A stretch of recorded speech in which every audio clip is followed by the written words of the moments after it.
Good morning, everyone. Thank you for all for joining us on our third but first official Pride flag raising ceremony of Hunterdon Healthcare. Before we begin today's ceremony, I want to take a moment to recognize all the following groups and individuals who have not only made this event possible, but also a welcome tradition moving forward within Hunterdon Healthcare. I'd like to thank the Lgbtq Health Equity Committee and its chair, Dr. Julianne Luco, for their dedication to making Hunterdon Healthcare a safe and welcoming environment for all LGBTQ family, friends, and neighbors. To Dr. Geraldine Proswimmer, the Chief Medical Officer of Hunterdon Healthcare Partners, as well as a core member of the LGBTQ Equity Committee. To Dr. Casey Rondello, our Hunterdon Health Services Board of Trustees sponsor, and to our senior leadership team at Hunterdon Healthcare for their support and assistance for our committee. It has been a great honor these past 12 months working with this committee as a pharmacy resident, and I look forward to being here next year continuing on the work that we've been doing with this committee. And I still remember my very first gay pride parade back in 2012, shortly after I realized that I identified as a gay male, and felt that at that parade that was a place that I can consider home. And in the past 12 months, I've come to realize that working with this team, that Hunterdon Healthcare has become a new home for me.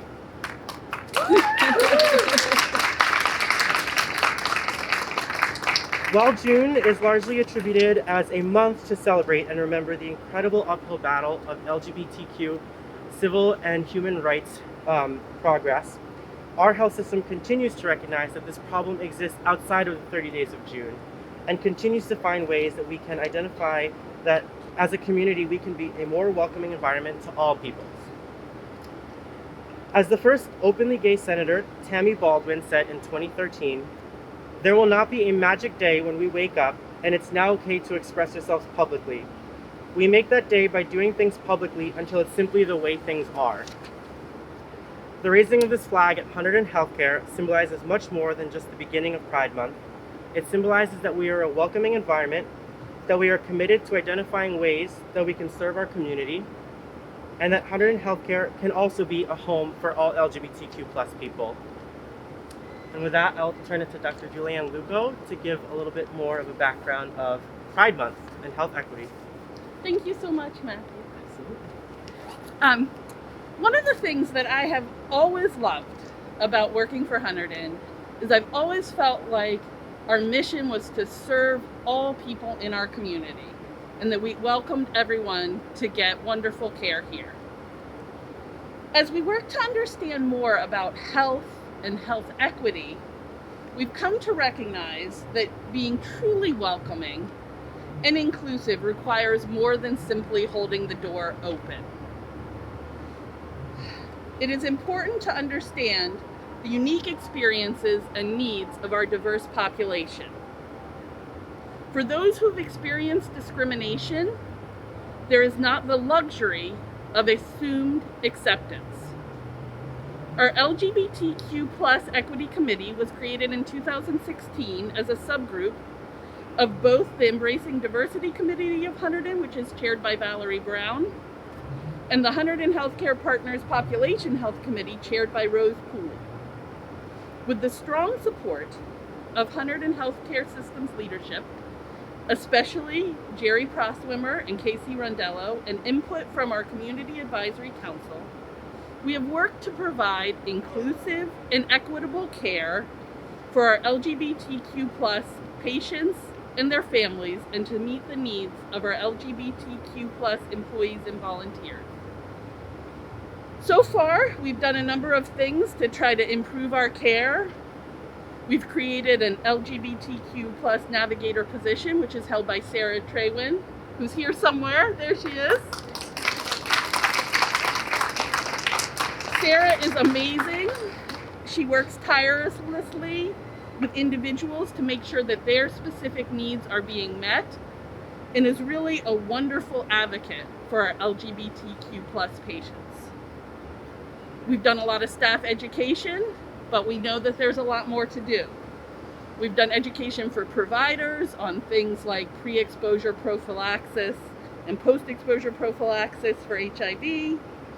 We've done some grand rounds related to general principles and specific information on hormone-affirming therapy for transgender individuals. We've been steadily working on updating our electronic health record to be more inclusive, to include more options for gender, and to include sexual orientation.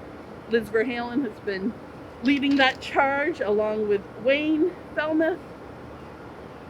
We've done a lot of outreach in the LGBTQ plus community through community events such as Lambertville New Hope Pride, advertising in Out in New Jersey, and social media posts relevant to LGBTQ plus health concerns. We've also updated a lot of our policies to be more specifically non-discriminating for staff, patients, and visitors, and have included gender identity and sexual orientation in those policies. This work has resulted in achieving top performer status in the Human Rights Campaign Health Equity Index, which is a benchmark for equitable and inclusive care for LGBTQ plus patients and treatment of LGBTQ plus employees. But of course, this very much remains a work in progress. We're continuing to work on education and making sure that we really have the right care to meet the needs of our LGBTQ plus patients. Today, we will be raising the Progress Pride flag. The Progress Pride flag is one of the most widely recognized symbols of LGBTQ plus rights and acceptance.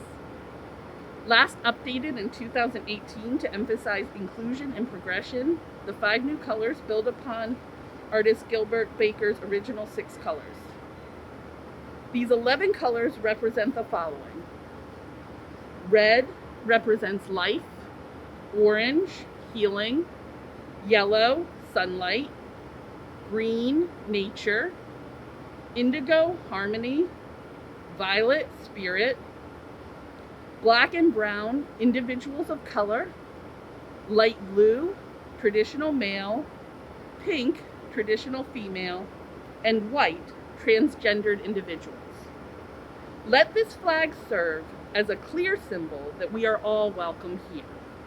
It is our intention to show unity and support of LGBTQ plus patients, family, and staff. Liz Verhalen and Rose Cooley will now raise the flag, which will conclude our ceremony today after it is raised.